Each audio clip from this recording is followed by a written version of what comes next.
Au fond, cela semble un peu évident. Vous allez me dire comme beaucoup de choses qu'on a évoquées sur la chaîne, mais je pense profondément que ta mise en scène doit te représenter parce qu'au bout du compte, elle va retranscrire ce que tu penses de tes sujets, ce que tu penses de ta manière de faire et surtout ce que tu penses tout simplement de ton travail sur YouTube.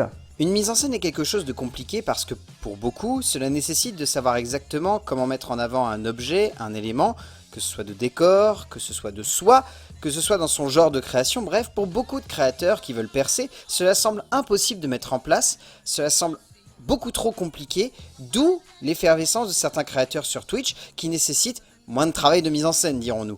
Une bonne mise en scène doit simplement aller dans cette fameuse direction qui peut sonner comme extrêmement, on va dire, peu évocatrice pour certains, où le montage, le plan, le cadrage, le jeu avec l'ensemble des outils à ta disposition doivent avant tout mettre en relief et finalement simplement jouer avec ce que tu veux faire ressentir aux spectateurs lors du visionnage d'une de tes vidéos. Soit jouer avec toi, ta voix et également tout ce que tu as sous la main.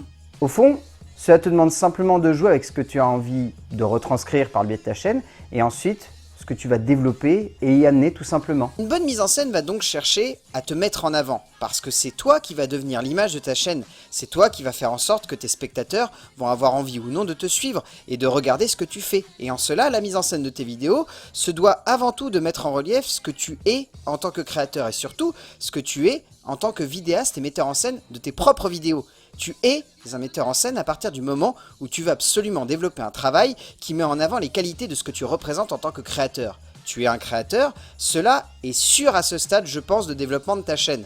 Mais le plus important, c'est avant tout de mettre en relief que tu veux représenter en tant que vidéaste quelque chose de neuf. Et c'est cela qui donne lieu à une vidéo qui te touche et à une vidéo où la mise en scène ne sera pas simplement un outil de création, mais un vrai complément à ta propre personne.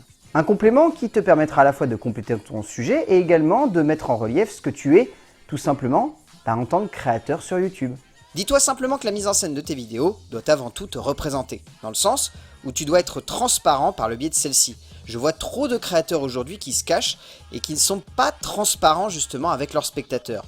Je ne veux pas que tu te caches, en tout cas, pas si tu dois faire des vidéos. Cela n'est pas intéressant et surtout, cela sera compliqué aujourd'hui pour toi de réussir à percer si tu ne te montres pas. Et franchement, dans le genre, il vous suffit de regarder aujourd'hui sur YouTube.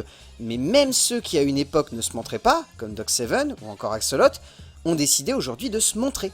La représentation de toi, par le biais de ta mise en scène, passe également par le biais d'un jeu avec ce que tu es. Et avec ce que tu vas choisir de représenter par le biais de celle-ci. Et franchement, je sais que cela peut sembler extrêmement dur, mais dis-toi qu'avec le temps, tu finiras certainement par devenir quelqu'un de plus sûr de toi si tu vas dans cette direction. La prochaine fois, on se posera une question qui peut sembler simple, mais qui à mon avis va pas mal te triturer le cerveau au fond. C'est est-ce que tu dois créer un personnage pour tes vidéos ?